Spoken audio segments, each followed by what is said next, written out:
کے بعد یہ احتجاج کی وجہ کیا ہے؟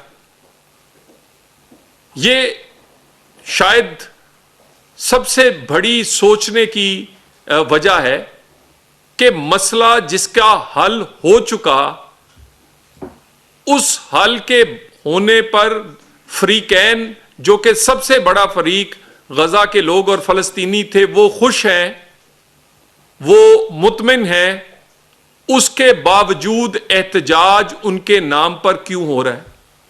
اس کا مقصد، اس کا بڑا آسان جو جواب یا جو سوچیں تو جواب ملتا ہے وہ یہی ہے کہ اس کا مقصد پھر یقیناً کچھ اور ہے۔ اور ہے کیا؟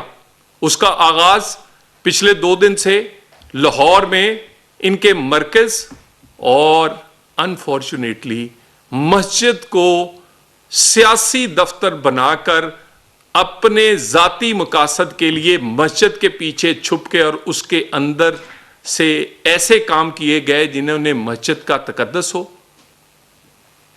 اور حضور نبی کریم صلی اللہ علیہ وآلہ وسلم کی سنت کا نام لینے والوں نے، میں میڈیا کو فوٹیج وہ دے رہا ہوں کہ جس میں ڈنڈے، کیلوں والے ڈنڈے، کیمیکل، شیشے کی گولیاں اور ٹینس بال، جتنی بال ہے اس کے ارد گرد تمام نکیلے کیل ہیں، اس کو ایک غلیل نما چیزوں سے داغا جاتا ہے پولیس پہ۔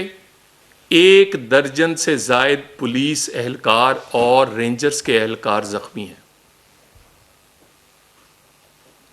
یہ جتھا، جس کی تعداد 2000 سے زائد نہیں ہے، یہ وہاں سے نکلا ہے اپنے مرکزی دفتر سمن آباد سے، اور وہاں سے بند روڈ سے ہوتے ہوئے یہ راوی روڈ کی طرف جا رہے ہیں۔ یہ اس لیے نکلنے میں کامیاب ہوئے ہیں کیونکہ پولیس اور حکومت نے یہ ان پر طاقت کا استعمال نہیں کیا۔